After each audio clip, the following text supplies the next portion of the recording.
আসসালামু আলাইকুম রহমতুল্লাহ। আমি আপনাদের সামনে আবার আসলাম। বিষয় হচ্ছে হাইড্রোলিক্স, অধ্যায় তৃতীয়, ডোবানো তলের মোট চাপ ও চাপ কেন্দ্র। অধ্যায়টার নাম হচ্ছে কি ডোবানো তলের মোট চাপ, এই যে মোট চাপ আর চাপ কেন্দ্র। তাহলে বোঝা যাচ্ছে যেহেতু বলতেছে ডোবানো মানে পানির ভিতরে কিছু একটা ডুবে থাকবে, সেটা নিয়ে আমাদেরকে কি করতে হবে, কাজ করতে হবে। আচ্ছা, এখানে এই অধ্যায়ে কয়েকটা সূত্র আমাদের প্রয়োজন হয়। সূত্রগুলো আমি আগে লিখে দিচ্ছি আপনাদেরকে, দেখেন। এটা সকল প্রবিধানের জন্য, এটা আমাদেরকে সকল প্রবিধানের ট্রাই করতে পারবে। আচ্ছা, সূত্র নাম্বার 1, মোট চাপ। এটা একটা মোট চাপ, মোট চাপ, মোট চাপ। আচ্ছা, এই মোট চাপ এটাকে পিএন লিখলাম। এটা ধরেন P1, P2 এভাবে যাবে আর কি। হ্যাঁ, আচ্ছা, এটাকে যদি আমরা লিখি, এই চাপটাকে কি লিখবো আমরা, ওমেগা ইন্টু এ ইন্টু কি এক্স বার, এভাবে চলতেই থাকবে। হ্যাঁ, এভাবে চলতেই থাকবে। আর এটাকে ওমেগাকে যদি আমরা ভাঙি তাহলে কি পাবো,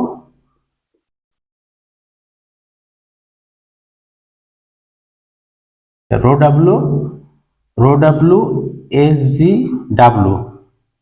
এটা এই রো ডাব্লু হচ্ছে পানির ঘনত্ব, আর এস জি ডাব্লু হচ্ছে কি পানির আপেক্ষিক গুরুত্ব। তাহলে পানির ঘনত্বের সাথে যদি আপেক্ষিক গুরুত্ব গুণ করি তাহলে কি এটা বস্তুর বা ওই পানির হচ্ছে কি আপেক্ষিক ওজন পাবো। হ্যাঁ, তাহলে দেখেন বাকিগুলো কিন্তু একই থাকবে, এটার পরিবর্তন হবে না, এভাবেও কিন্তু জেগেতে থাকবে। এটা হলো আমাদের কি মোট চাপ। এখন দ্বিতীয় ক্ষেত্রে যদি আমরা সেই চাপ কেন্দ্র কি আসবো, এই চাপ কেন্দ্র লিখাই আছে এখানে, দেখেন এই যে চাপ কেন্দ্র, চাপ কেন্দ্র। চাপ কেন্দ্রকে এটা দ্বারা প্রকাশ করা হয়, হ্যাঁ, বা বড় করে লিখি এটা দ্বারা। আচ্ছা, এটা কি লেখা যায়, দেখেন এটা কি লেখা যায় কি আই সিজি এক্স, আর নিচে কি এ এক্স বার, আর এটার উপরে এটা এ বরাবর একটা প্লাস থাকবে আর কি। এখানে ছোট করে দিই, এই যে প্লাস দিয়ে এক্স বার, তাহলে এটাও যায় এটাও তাই। হ্যাঁ, এখানে আইসিজিএক্স কি মোমেন্ট অফ ইনারশিয়া। হ্যাঁ, মোমেন্ট অফ ইনারশিয়া মানে এইটা, এটা যদি হেলানো থাকে, হেলানো অবস্থায় থাকে, দেখেন 3 নাম্বার, 3 নম্বরে যদি থাকে হেলানো অবস্থায়,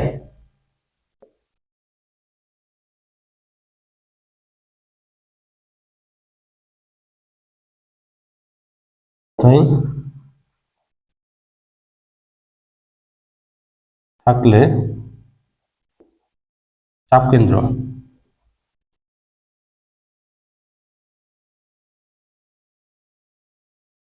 চাপ কেন্দ্র কি হবে, এটাও তাই, কিন্তু সূত্র একটু আলাদা আছে। ICG x into sine square theta ভাগ যা আছে নিচে উপরেরটাই তাই, এর পরিবর্তন নেই। তাহলে যদি হেলানো অবস্থায় থাকে তাহলে শুধু কি আসবে, সাইন স্কোয়ার থিটা আসবে। আর উপরেরটাই দেখেন শুধু চাপ কেন্দ্র বলেছিল, এখানে হেলানো ছিল না, যার কারণে আমাদের সাইন স্কোয়ার থিটা নেই নাই। আচ্ছা, আমরা একটা কাজ করি এখন, এটা কি কি দ্বারা, কোনটাকে কি দ্বারা প্রকাশ করতেছে এটা একটু লিখে দিই। যেমন আচ্ছা, এটা হলো ঘনত্ব,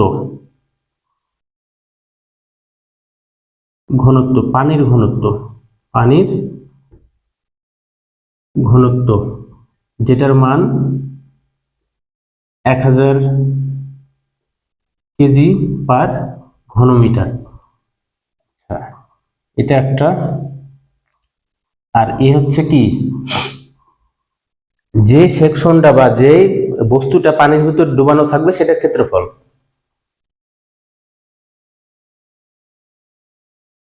ডুবানো বস্তুর, বস্তুর ক্ষেত্রফল।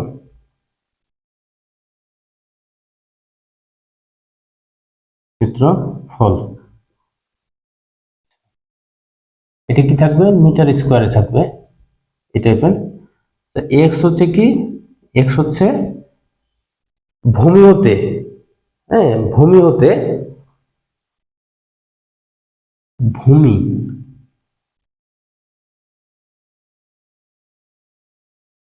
ভূমি হতে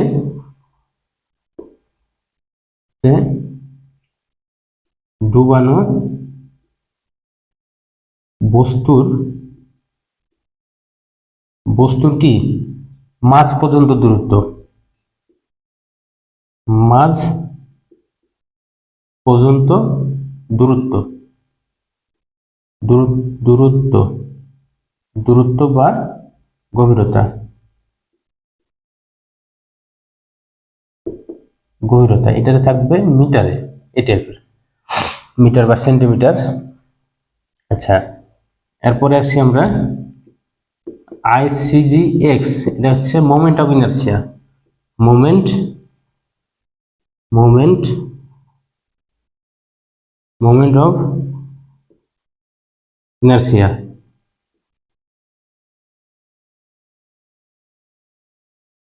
ইনার্সিয়া যেটা m⁴ আকারে থাকবে।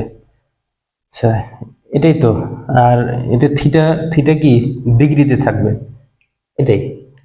তাহলে আমরা এখানে দুইটা সূত্র পেলাম, দেখেন বলে দিয়েছি আমি আগে, আবারও বলতেছি। মোট চাপ সমানের তো দুইটা সেকশন থাকে, তখন P1 এর জন্য এটা আর P2 এর জন্য এরকম একটা সূত্র হবে, এই জায়গায় হবে। আচ্ছা, এটা আর এটার মোট চাপ এখানে কি বের হবে, এটার এককটা আমি পরে যখন ম্যাথ করাবো তখন দেখাবো আর কি। এটার এককটা আসলে কি দাঁড়াবে এটা পরে দেখাচ্ছি। আর চাপ কেন্দ্রের জন্য এটা সূত্র আইসিজিএক্স ভাগ হচ্ছে কি এ ইন্টু এক্স, এক্স এক্স এর উপর একটা ই আছে, বিয়োগ আকারের আছে, আর প্লাস হচ্ছে কি আবার এইটা হেলানো হেলানো অবস্থায় থাকলে সেটার আবার চাপ কেন্দ্র কি হবে, এক্স বার বলে এটাকে, বা এইচ বার। এইচ বার যদি বলে সমান কি আইসিজিএক্স সাইন স্কোয়ার থিটা ভাগ হচ্ছিল এ x bar plus x bar, এটা হচ্ছে সূত্র। আরো কিছু সূত্র আছে, আমি এর পরে আসতেছি। যেমন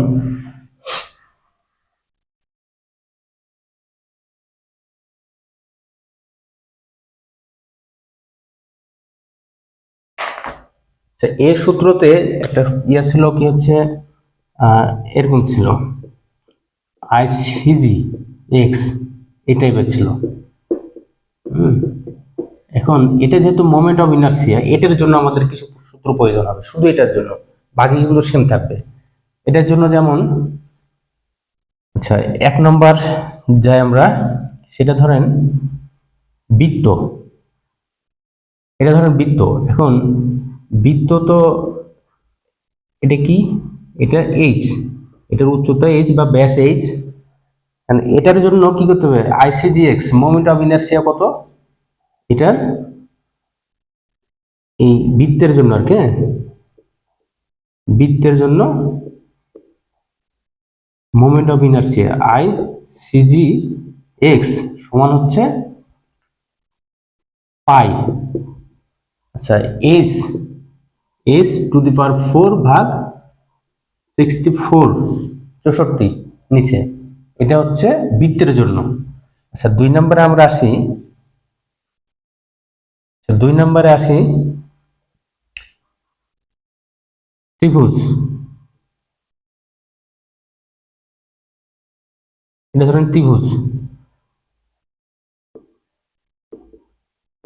ত্রিভুজের জন্য আর কি, এটা কি হবে, এটা আইসিজি এক্স সমান, দেখেন এটা যদি লিখি। আচ্ছা, এই জায়গাতে আরেকটা বিষয় আছে, দেখেন আমি এটা একটু স্পেলিং করি। যেমন হচ্ছে এক্স বারটা কি হবে, এক্স বারটা হবে এটার অর্ধেক, তাহলে এ বরাবর, এটা হচ্ছে কি এ বরাবর হচ্ছে এক্স বার, তাহলে এইচ ভাগ 2 হচ্ছে এক্স বার। হ্যাঁ, এইচ ভাগ 2 এটা এক্স বার। আর এটার জন্য কি দাঁড়াবে দেখি, যেমন এটার জন্য আইসিজিএক্স কি নিব, আইসিজিএক্স এখানে বি, ধরেন এটা বি, এটা বি, আর এটা হচ্ছে উচ্চতাটা কি এইচ দিলাম, এইচ, তাহলে B into H cube to the power cube ভাগ হচ্ছে 36 বা 36। আচ্ছা, এটা আইসিজিএক্স।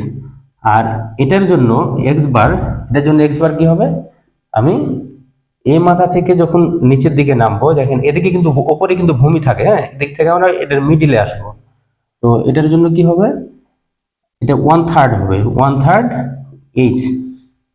এটা হলো উপর থেকে 1/3 যদি আমরা নামি নিচে, তাহলে আমরা সেই সেকশনটা কি পাবো, সিজি পাবো বা মিডিল।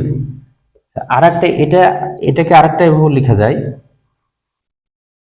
এটা এভাবে যদি থাকে তখন কি হবে, এটা ধরেন ত্রিভুজ, আইসিজিএক্স ও একই হবে, এটার পরিবর্তন নেই,